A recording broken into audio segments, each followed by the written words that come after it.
Voting is an important part of our democracy that allows you to have a say on issues that are important to you and decide who represents you and your community. We've seen record-setting voter turnout among young people in recent elections, but the voting process can sometimes be confusing. In this video, we'll briefly go over some key points to keep in mind when getting ready to vote. Students have a couple options when it comes to registering to vote. You can either register here in Broome County using your on or off-campus address, or you can register using your home address. You can only be registered and voting in one place at a time. Registering locally lets you have your voice heard in local elections and also allows you to more easily vote in person. If you live on campus, you can vote right here on campus. If you live off campus, you'll vote at a polling place near your off-campus residence. Some students feel connected to politics in their hometown and prefer to register at home. If you register using your home address, you'll need to either travel back home to vote in person or request an absentee ballot ahead of time.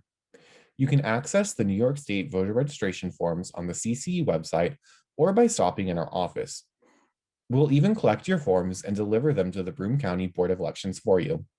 If you're registering out of state, check with your local election officials for state-specific information.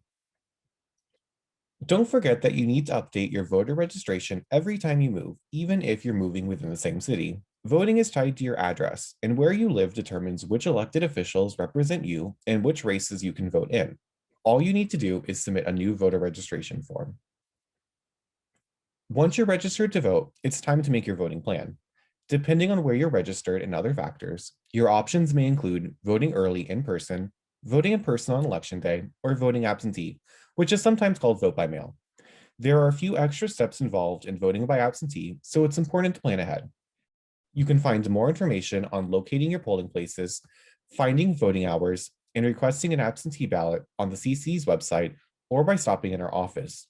Talk to your friends and make a voting plan together.